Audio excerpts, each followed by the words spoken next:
Well, good morning, everyone. This is John Craig. And I'm here with him. You're with me right now. And who are you? I'm Sandi. You're saying no subtlety about that, are you? Okay, whatever. So, we got a great show planned for you. You are listening to Let Us Reason Together, and it's so good to be back with you again on this Monday morning. And wow, we have all sorts of different things we want to share with you this morning. In fact, I'm kind of shaking some things up. It's just you and me today, Sandi. It is, but is that okay? It's okay. I'm missing Eddie and Tammy and to ride in from Florida, but I know they're listening somewhere in Georgia. Somewhere, probably in Georgia, on the way to Georgia. They're there. They're there, ready to go, ready for Pesach.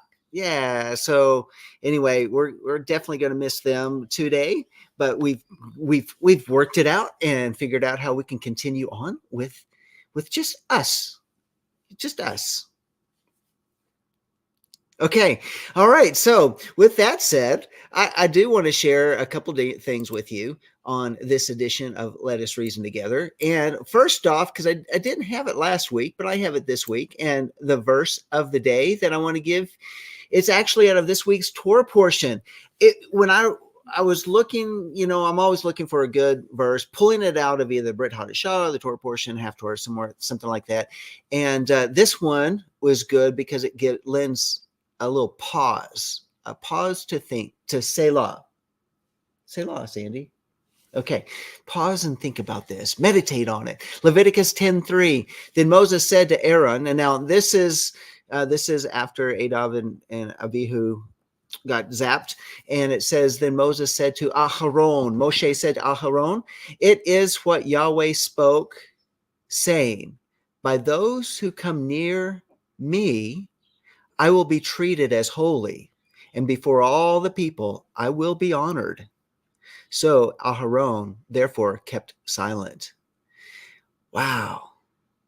I mean, should I read that again? Yeah, sure. I'm going to read that again. So Moses said to Aaron, it is what Yahweh spoke, saying, by those who come near me, I will be treated as holy, and before all the people, I will be honored. So Aaron therefore kept silent.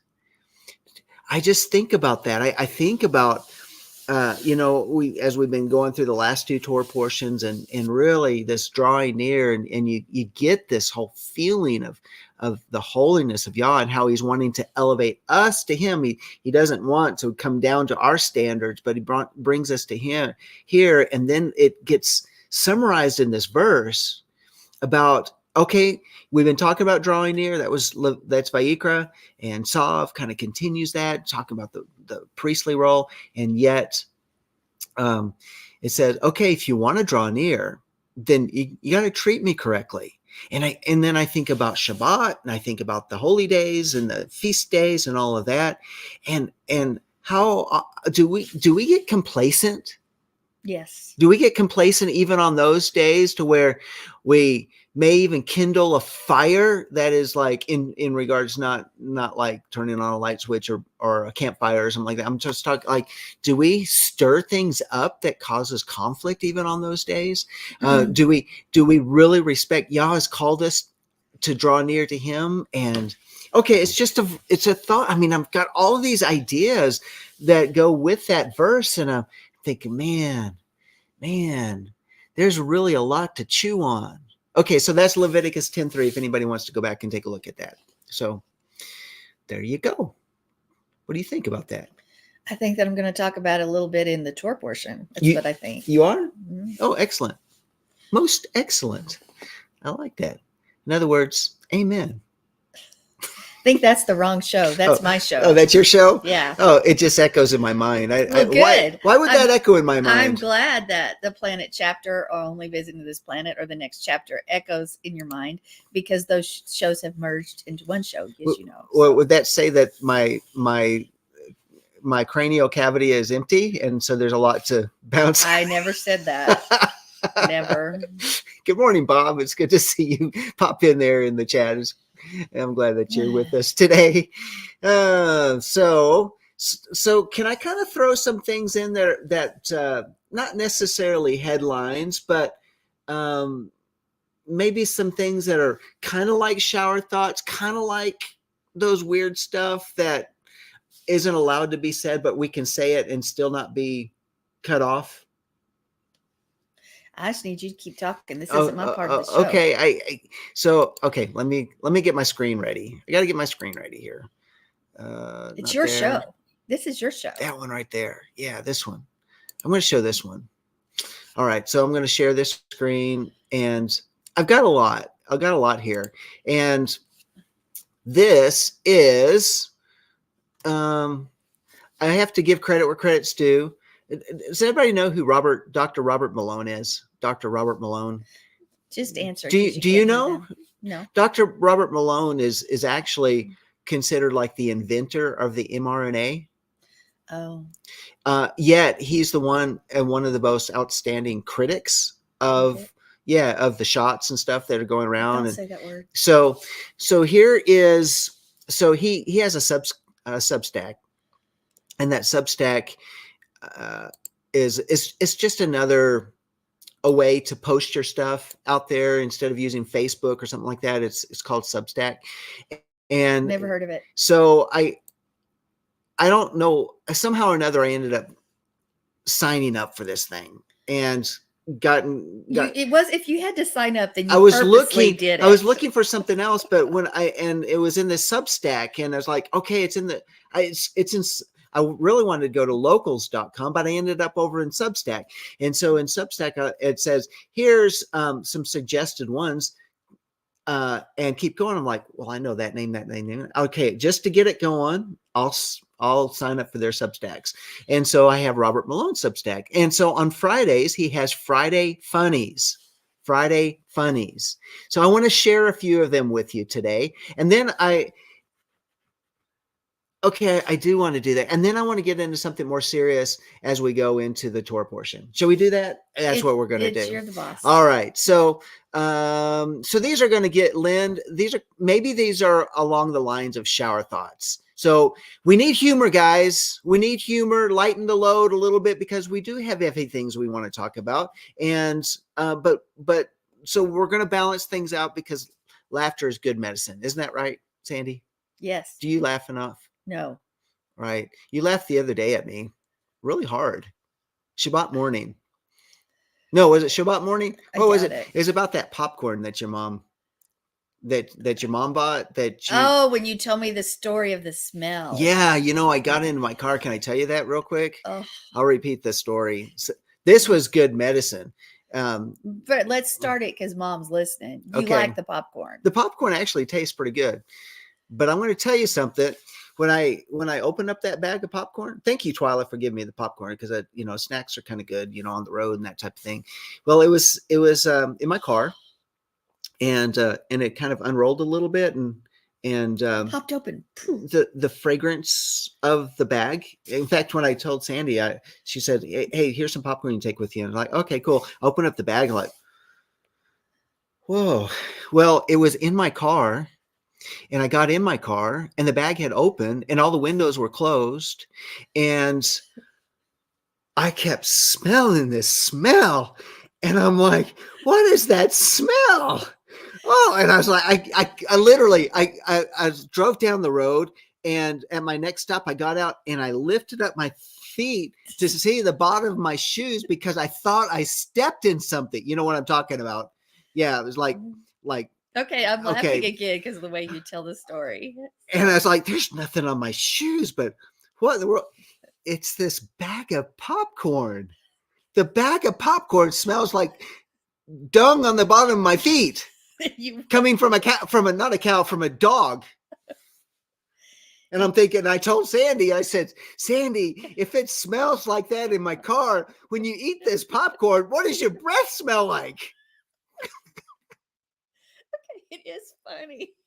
It is funny the way you tell. And you go talk to a client, and you're going, "Hi." So I get out of. So yeah, if I get out of the car, like, "Ding dong, hi, I'm John."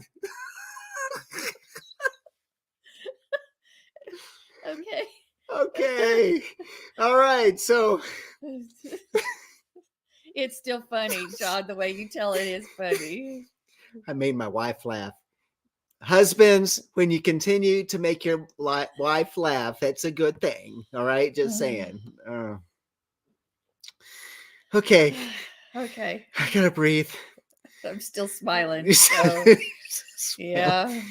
So let's do some of these. Let's do some of these shower thought type of things. So they're not the typical ones I usually do, but I think it's worth bringing up. Okay.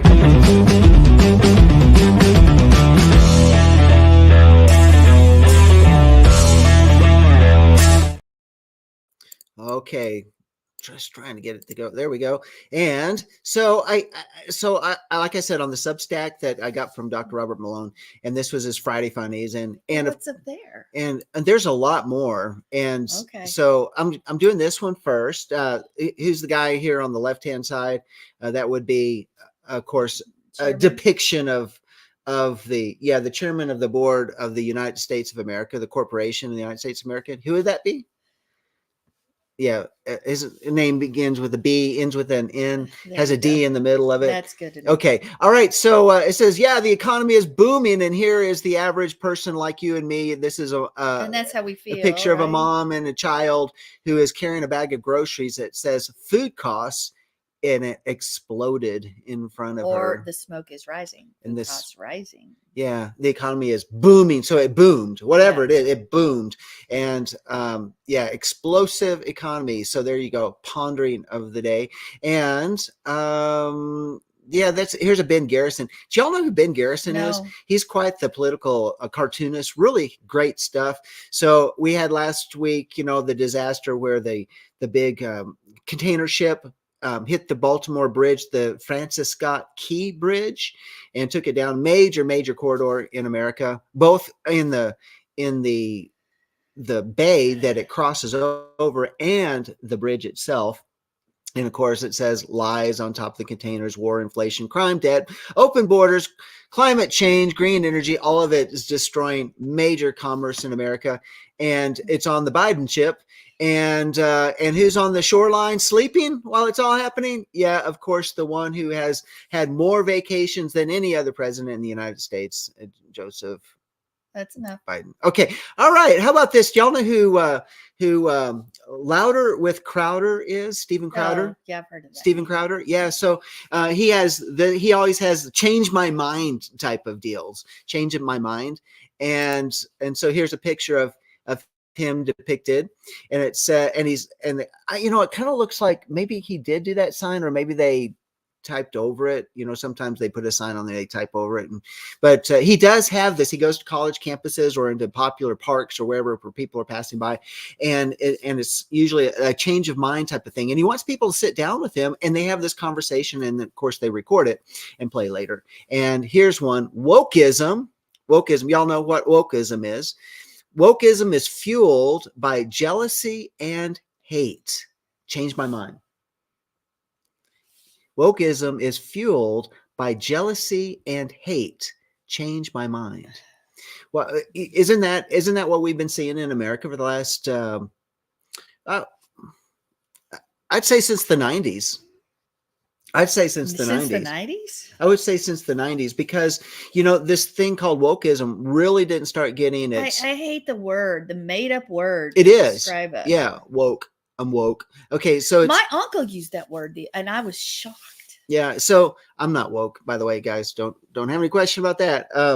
Neither was he. Is he? Neither is your uncle, right? So he's cool. Yeah. So it's fueled by jealousy and hate, because what is it all about? It all had to do with, we're no longer a melting pot of America's no longer a melting pot. It's about we're a salad bowl, which divided people into groups. And that was the first thing that happened. It was under the Clinton administration. And then what did it do? It divided people into group, and then it started pitting the groups against each other. That's what wokeism is, and saying one group is been too superior for too long, or they claim, well, this group was, they put these titles, they put these categorize people, and they say, well, these people have had so many advantages over all this point in time, they need to be removed from having these advantages, and it's called privilege and all that sort of stuff. And wokeism is saying we're going to bring up these other classes that are the underclasses, and diminish and diminish the other ones, and this is what wokeism is all about. That's why we have such vitriol. That's why we have people that of one skin color getting knocked out, beat up, killed on the streets, and where does it come from? What is all this done? It goes all the way back. I mean, I studied sociology. I mean, this is like right up everything I studied before, and how you see all the pieces of the culture and society working to what we have today. And you have it up in Canada too. It's the same thing. And it's fueled by jealousy and hate. So make one jealous of another group will also cause hate to arise. And so I think it's really interesting, Steven Crowder bringing it to the forefront, saying, let's talk about this. But then you go to the root, and it is demonic, but that's not, but people don't even realize it. Once it starts, it opens up, you're opened up for that demonic oppression to live and reign and rule in your life. Yeah. So. Yeah, it's exactly right. Well, I like what Thomas Sowell says next. He says, envy. You know who Thomas Sowell is? Just keep going. I have all these names. So I don't. Thomas Sowell man, this guy is smart, like super. He's a very much an intellectual. I think he's a college professor, but he's been on mainstream media with giving, his point of view on all sorts of different things, but really, really smart guy. And he said, envy, and of course, well, we don't even have to bring up. Okay, we don't even have to bring out, race or anything like this, but but he's really, really smart. And I love what he says. He says, envy was once considered to be one of the 7 deadly sins before it became one of the most admired virtues under its new name, social justice. Ouch. But those that are leaders and followers of all of this social justice would never agree with that, nor would they ever even open their ears to that. No, of course not, because they've got because they're only right and there is no other opinion. Well, we've heard of the term nose blindness, right? No. You've never heard of nose blindness? No. Well, it's a commercial. All right, it's don't watch commercials. Okay, don't have it's Febreze. It's a Febreze commercial. Oh. So they say, when you got this big old smelly dog laying on your couch and all that sort of stuff, and someone walks in the room and is like, oh, I smell your pets. And so, but we get, you get used to the smells and the odors and the aromas of your house, and nose blindness, that's nose blindness is what they've termed. It's a new term. And so you get the Febreze out. Okay, this is not an advertisement for Febreze, and I don't get any money off of saying something like this. Okay, but on the other side of it, isn't it like what you're saying, that they've got ear blindness? These people have ear blindness, that they wouldn't even get this. They wouldn't understand exactly what Thomas Sowell is saying. They wouldn't even look at it. They would push it aside because though they're not willing to hear truth, they're not willing to hear any opinion or any suggestion that is opposite of their view. They're intolerant, which they point. And they say, if you're not of them, you're then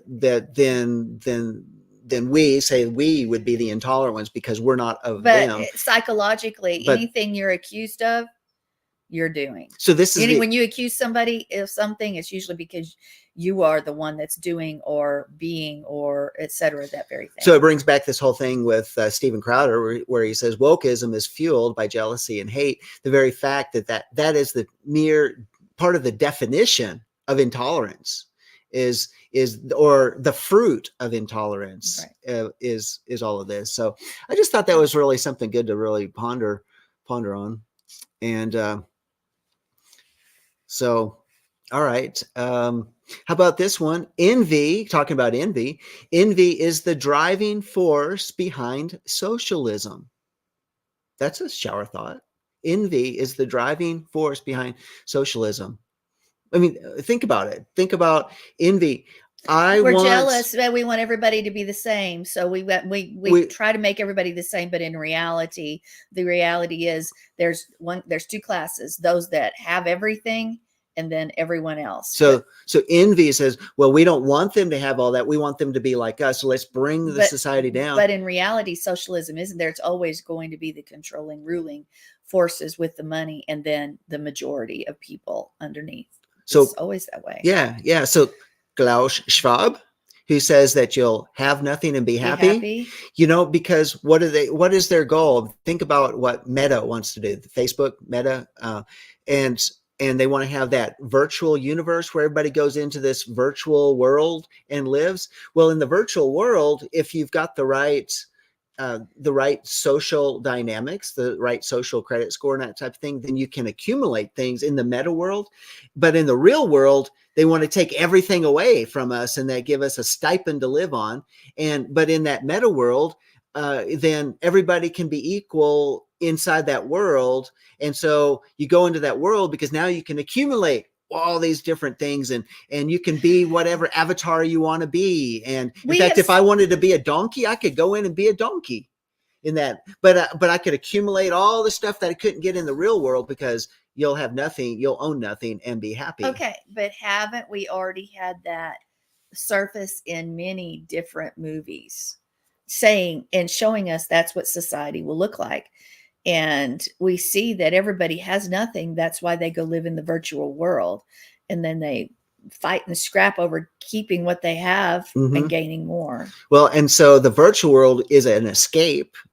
And where that's really what the design is. They want people just to live there and escape and then sleep and get up the next morning and go back in the virtual world because the regular world has just been so pitted against us. You would think we're doing the third portion of the show. You'd think. Well, these are shower thoughts. Okay, I have another shower thought here. Pretty deep shower thoughts. Yeah, I know. Well, it's just you and me, right? Okay, so we can hit these things, and not that we can't hit it with Eddie and Tammy, but you know, it's kind of like things that we talk about. So, how about this one here? This is a billboard. It says swindle. Now, what's on it? It says.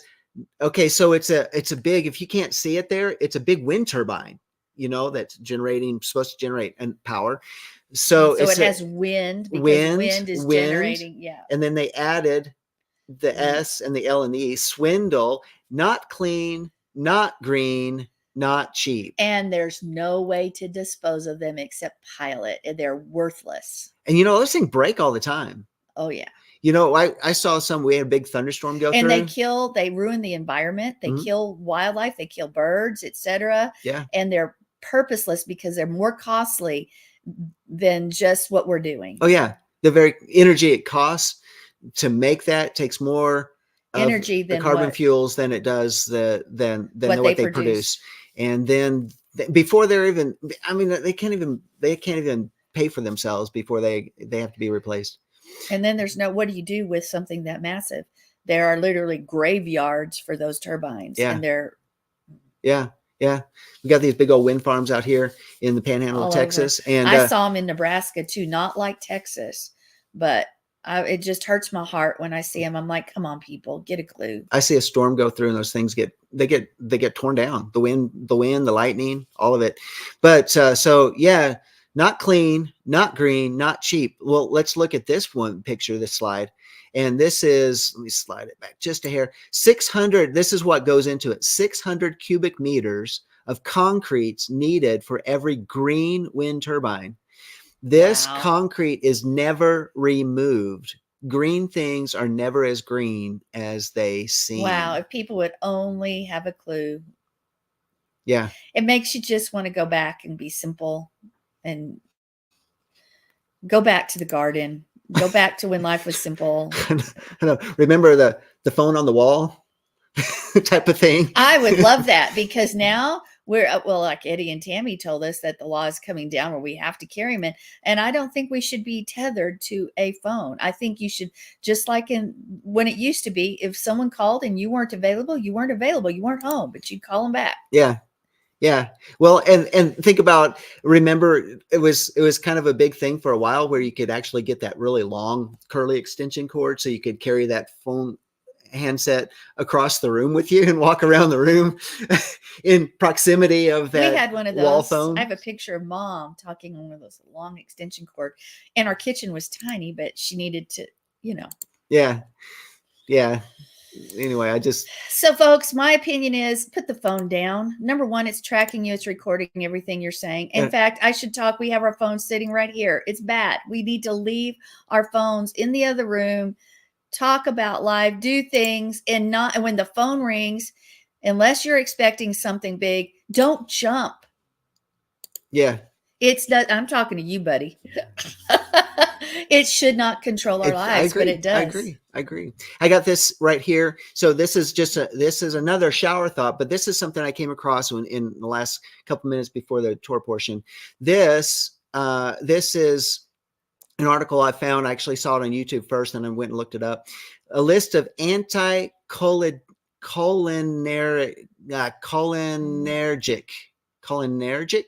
anticholinergic drugs and why some of them are dangerous for seniors. This is dangerous for everybody, by the way. This just happened to be at a senior list or something like that.com.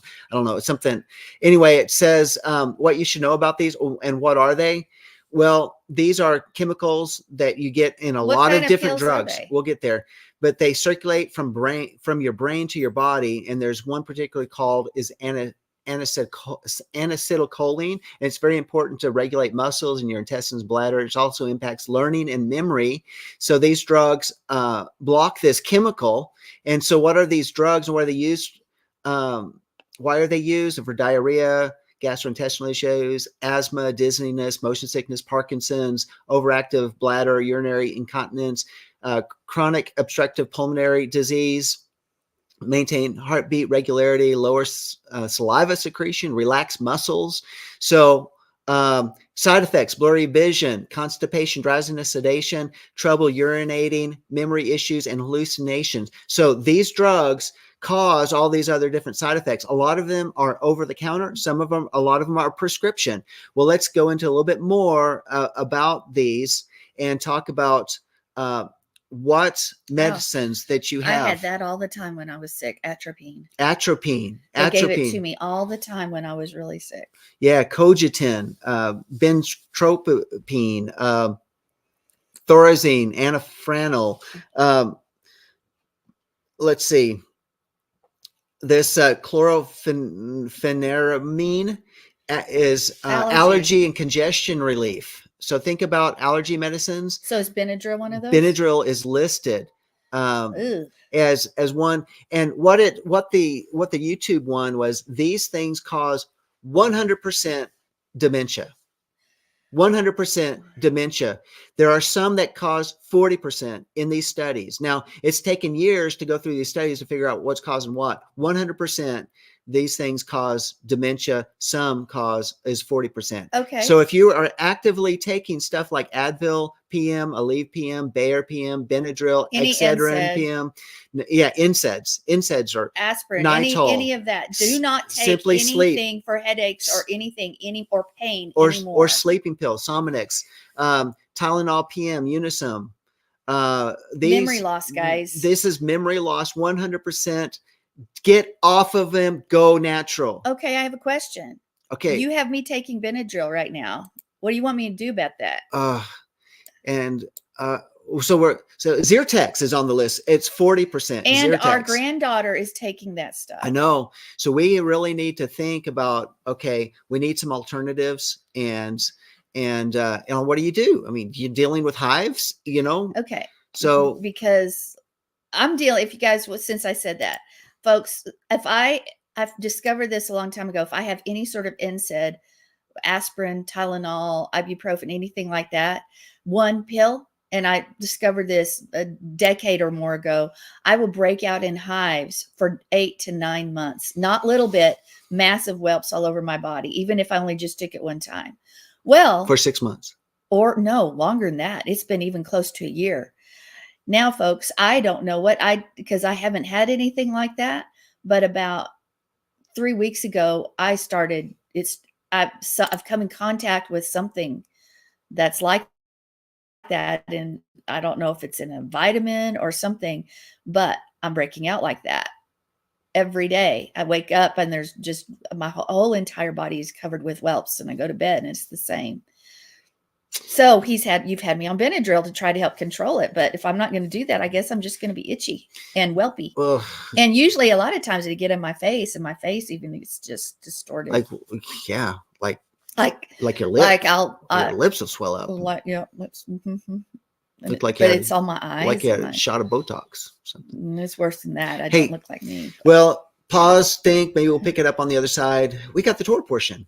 So here we go.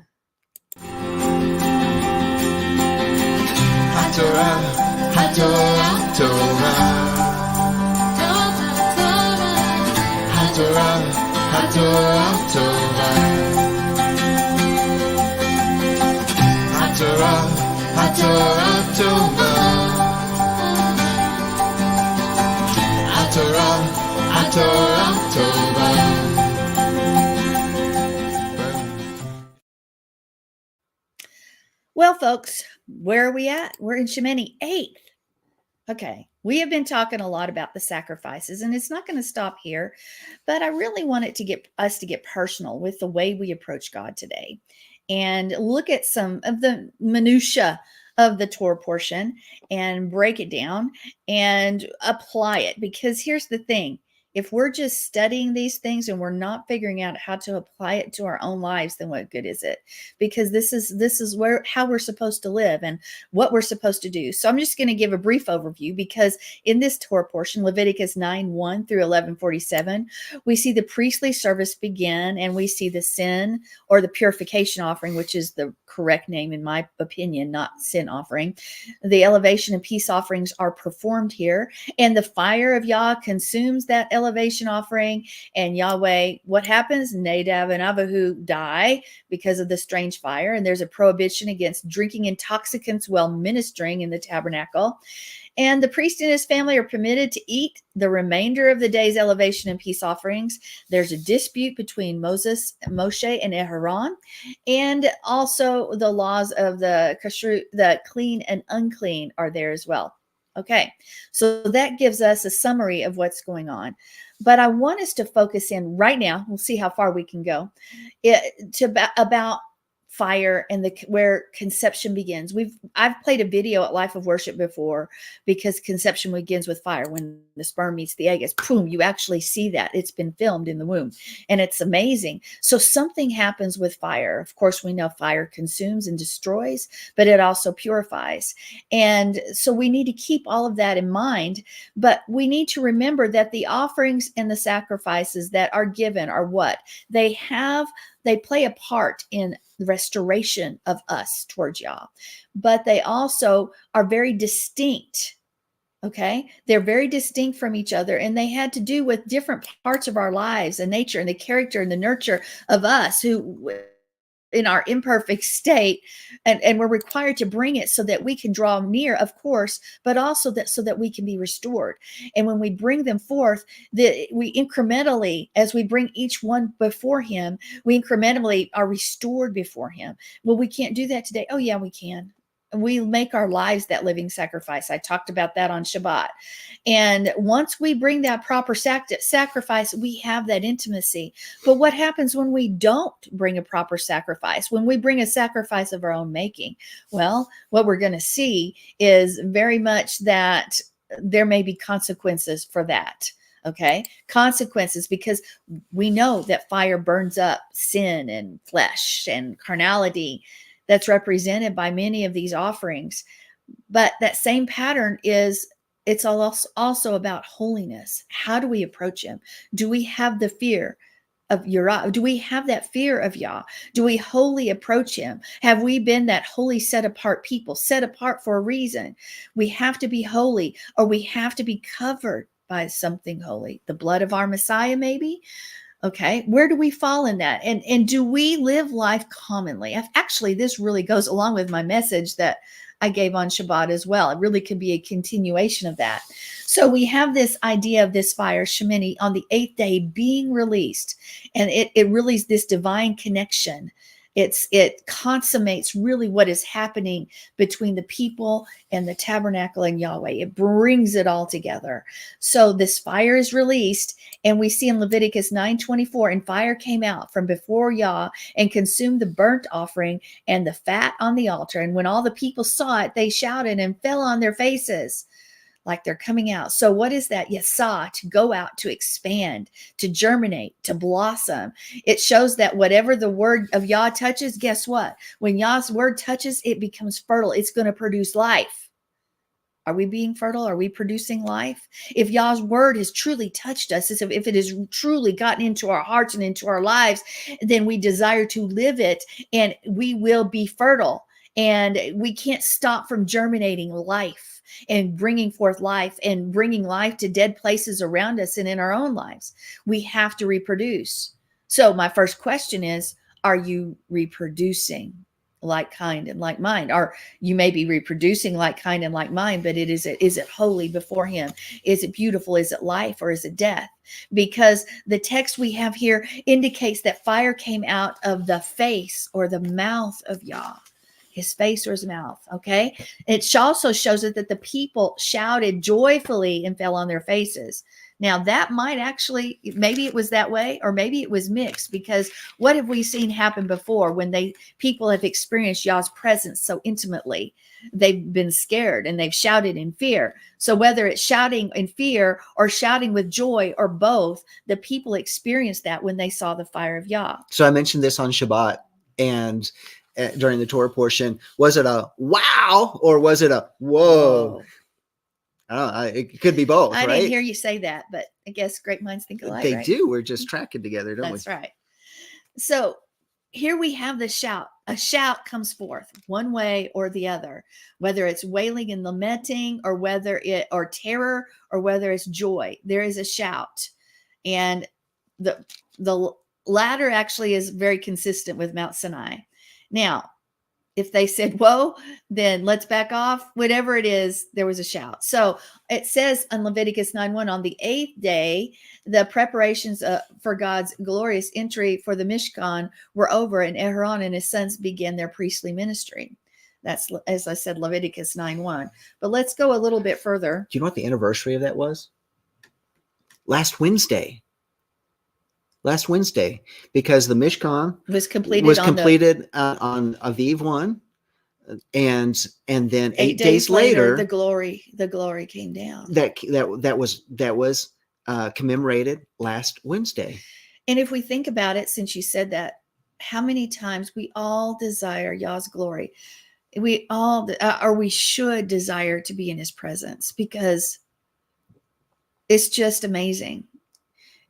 But in order to really be in his presence, we have to be intimate with him. So let's go on to Leviticus 10:1-2, because here's where we hear this all the time during this Torah portion, and we're going to hear it again today. Aaron's son Nadab and Abihu took their censers, put fire in them, and added incense, and they offered strange fire, zarah, before Yehovah, contrary to his command. So fire came out from the presence of Yah. Remember, it's like coming out of his mouth, coming out, and Yah consumed them, and they died. And it specifically says Yah consumed them, and they died before Yehovah. Okay. So that's, again, coming in his presence. Well, are we commanded to come into his presence? Yes, but do we desire to come in his presence just casually acting and doing and being like we are every other day? Or we shouldn't even be like that every other day. We should be changed. So if we can understand what happened to Nadab and Abihu in this Torah portion, we can understand what happens in other parts that are connected to this Torah portion, like Uzzah and Ananias and Sapphira, because it's the very thing. It's about a holy God who desires his people to be holy, to be set apart, to their attitude, their way, everything about us to be set apart so we can come together as one, because Yah's not going to be unequally yoked. So what's going to happen? There are going to be consequences when we say, let your glory fall, and we have not brought forth the sacrifices or the offerings that need to be brought forth before we go into his presence. And that's what we're talking about here. Because if praise and worship, and I mean, that's a really common way to enter into his presence, whether you are in your quiet place by yourself or whether you are in a group setting, because prayer, we're supposed to be in prayer, but prayer, one more time, is 75% worship and 25% petition. You need to remember that. We all need to remember that. So worship, it should be a part of our lives. Our congregation's name is name Life of Worship. It should be something we live and breathe 24/7. So here, this is what we're talking about. So if you're there and you're feeling his presence, it's wonderful. It can be ecstatic and it can be interrupted, but by fire. I was thinking about this. So think about back in the day during the time of the temple or the tabernacle, and a person is wanting to bring an offering before Yahweh, or a sacrifice, as we were talking about the Shalomim offering being a sacrifice. And the Passover lamb was my sacrifice, but that's a whole nother thing. But think about a person, and he's living a 3-day walk from Jerusalem, and he's bringing his lamb that he's bringing personally to the temple.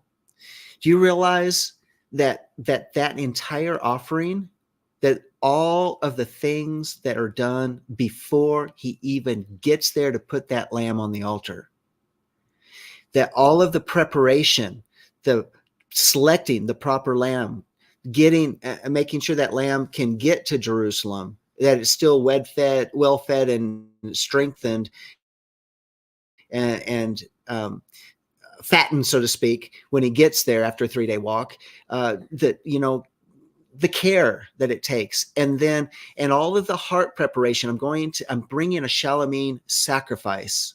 I'm bringing that peace offering before Yahweh, and because my heart is full of gratefulness. Or if you even bringing it in regards to one of the other offerings, even an Ola offering, even the chata offering or whatever, bringing it before Yah, the whole preparation before. And what is it all about? It's about drawing near. Of the thinking, the doing, the physical aspect of it, the spiritual aspect of it. By the time he gets to the temple to present it before the priest, to lean on it and present it as a substitute for himself, all for the purpose of drawing near.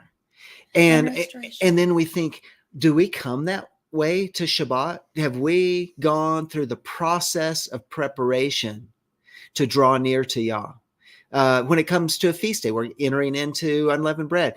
Are we going through the process that it takes so that when we come to his appointed day and we ascend to where he is, like all these Psalms of Ascension, when we coming into his presence, have we done all the prerequisites that our heart is prepared? We're ready to lay down on that altar once again, which should be a daily thing, honestly, but to elevate to that point, like you're talking about, this worship that we present before him takes much care and preparation.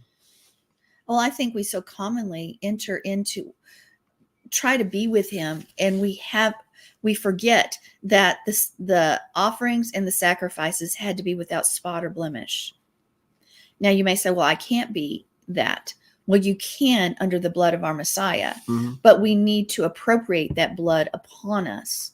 That means we need to actively look at our lives and our thought process as we are, not as we wish we were, or not as we've deceived ourselves into being. As Joe says, kingdom etiquette. And that's 100% for sure, because that fire could come out. And even though our desire is good, but we've got a mess, we have problems with our brothers, problems with our sisters, or the secret sin in our own life, or these things we're dealing with, or anger in our heart, or problems with our spouse, our brother, our sister. And then we leave that as it is within us. Or wokeism, envy and jealousy. All right, just connecting dots, but go ahead. But we go ahead and we say, okay, and let me enter in your presence. Let your glory fall. Do you really want his glory to fall when you're in that state? Because that glory, then that fire that comes down because you have not placed yourself in a position of holiness, of set apartness, where you have not brought forth the sacrifices and the offerings have to come before the fire falls. or have to come before you get his presence. There's a chronology there. Things happen. We have this purification offering, and we have the burnt offering, and we have the peace offering. 3 different things happen before his glory comes. And they had to happen because his glory and his fire would have come and burnt up everything, all the work that they had done, everything else, if they had not dealt with sin and purification within themselves. That's that chatat, purification offering, not sin offering, purification. If they had not brought forth that olah, where they placed themselves there, that et cetera, we have got to have that come first in our lives. But do we have that come first? Because if we were really honest, the answer is no. A lot of times we just approach him commonly because there's no fear. There's no yirah. We have no fear of Yah. So we just come in and out of his presence and desire or say, where are you? Or expect him to show up. And he says, I've got to stay right now, because if you have not made yourself ready, and the fire that come from me wouldn't bring forth life. It would consume you. It doesn't mean that you're in hell, so to speak. Like even Nadab and Abihu, I don't believe that's their position, but their bodies could not stand the fire of God. And instead of purifying, it became a devouring fire that consumed them because they weren't ready and they weren't right and whatever happened with them.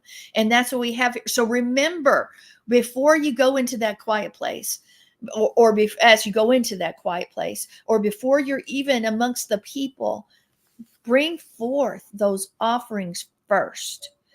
Make yourself right with your brother. Make yourself right with Yah. Be ready to humble yourself before him. So many times I find people that they just do not want to humble themselves. They don't even want to admit that this thing is going on in their mind, in their action, that's revealed in their actions and their attitude. So I'm fine. I haven't done it. It's so-and-so's fault. Really? Really? Because we don't want to deal with it. So we deceive ourselves into thinking we're good. I'm good. When in reality, we're not. Yeah. I was just thinking about an an old worship song about it's I'm trying to think of its name, but anyways, give me the tune, maybe I'll know it. When we worship our King with it's Dennis Jernigan. Dennis Jernigan. Do you know the name of that song? It's all about. I could look it up right now. A lot of these songs back from the 80s, these Dennis Jernigan songs are amazing. Those of us that were in the 80s with that type of worship, we cut our teeth on worship, where literally there was such an anointing on these songwriters and these worship leaders. And you say, well, don't they have good ones today? Yeah, there are good ones today, but I'm just saying there was such an anointing back then on the very words that many people in our generation cut our teeth in worship, and it connected us with how the songs of worship are not just songs. They are vehicles that just vehicles. Take us into the presence of Yah. And so so I was thinking about that, and they taught us how to be humble when we came into worship. They taught us how to be reverent during times of the fear of Yah. They taught us, we sang the worship songs, the Psalms of David put to these, they're very simple, other scriptures put to music. They taught our hearts to connect with the living word of Yah that way, through melodies and through these songs. And I think all the people that missed out on that, they could go back and learn those songs, but those songs are just so old. They're kind of like the hymn books or whatever. They're not. There's so much in those that we learn to worship with those simple courses, or the songs of Dennis Jernigan. They taught us how to come and approach the throne. And then I look at worshipers today, and they don't connect like we did. They sit there. They because don't. we're going through motions, and it's not about the heart. They There's don't. been no They there's don't been no sing. purification offering. There's none of those have gone before him. So in reality, they're not even ready to approach him. So there's no singing. There's no lifting of the hands. There's no bowing down. No emotion. There's a motion to it, and it's just a process to get to the next thing. And that's not what it's. And it's not what it's about. And I don't know how many times do you hear me exhorting that, over the years and years of saying, please come with us. Please set everything aside. This is where we come together as the congregation to do this. And this needs to happen when you're in your worship, when you're in your quiet place too. But the attitude of the heart is messed up when a worship leader or pastor or both or whatever it is say, lift your hands to Yah and just begin. And you see somebody slap their hands down and make sure that it doesn't happen. That shows an attitude of the heart. Well, already, you just said something very important. If it's not happening in private, it doesn't happen in public.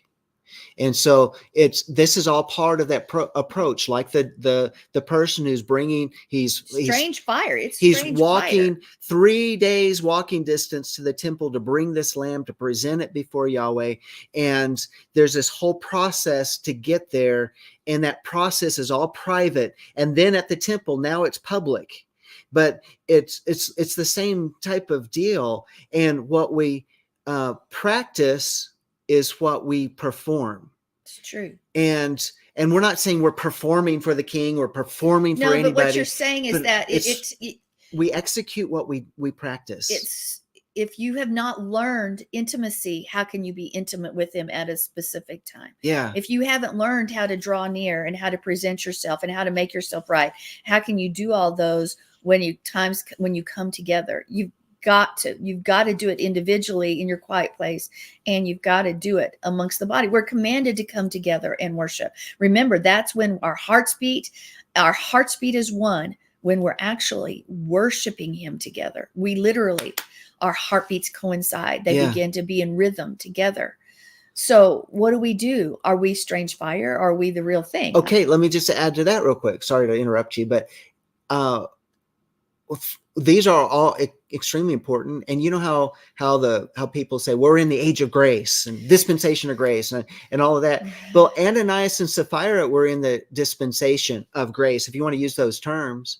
Those we have Nadav and Abihu, and I want to say they're in the same type of dispensation as we are. If it happened to them and Ananias and Sapphira, then why would we think, that those type of things wouldn't still happen to, and how many times was it not recorded that these things happened? And so the strange fire, this mixture going and making preparations for Ishtar Day and filling your bag full of eggs and grass and bunnies and all that sort of stuff. And still mixing it with the Shabbat and everything else. Just like, oh my goodness. Oh no. Praise Yah that there's mercy. There's some type of mercy covering, but it wasn't for Ananias and Sapphira. But we're specifically talking even about us. And Irma says, I love to worship. Guys, Irma is a worship warrior and leader. Love and that. she says she's creative. I would agree to be around Irma during worship. Just there's such an anointing. So yes, amen to that. Worship. Amen to that. Yes.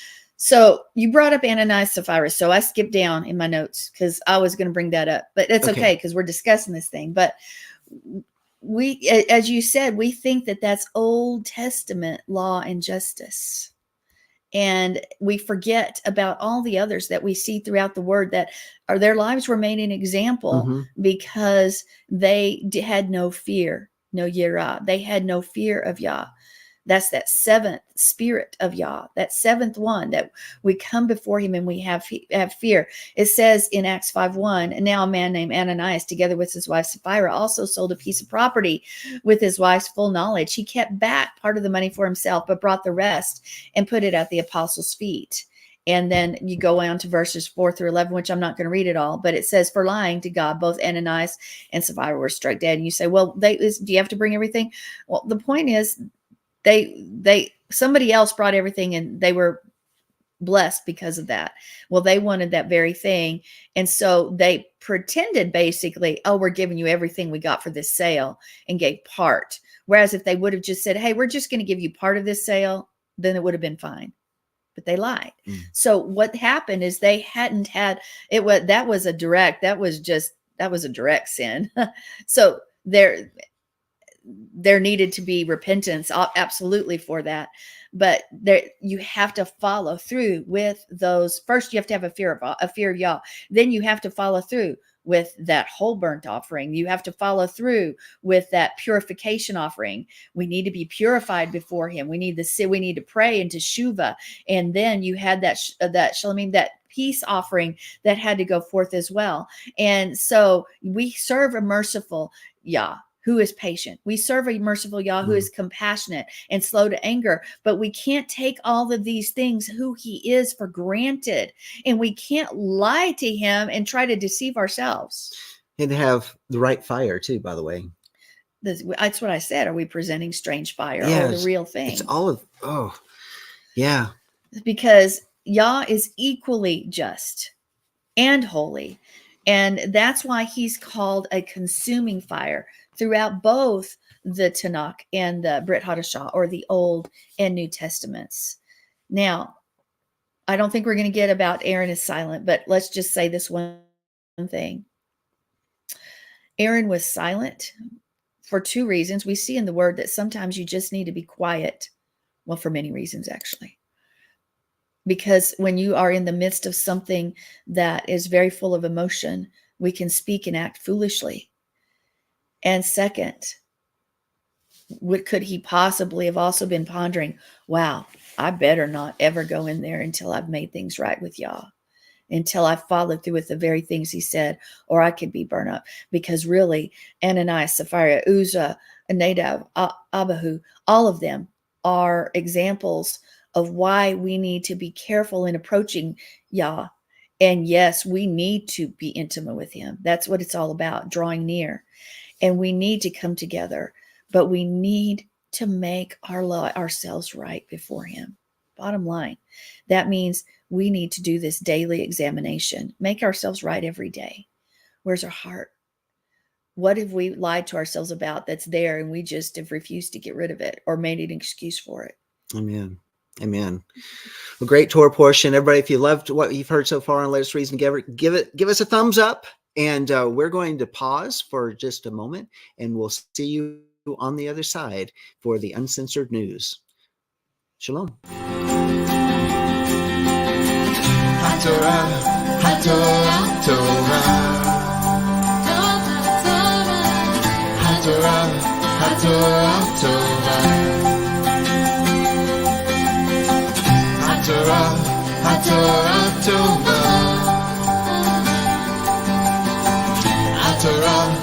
Torah Tova.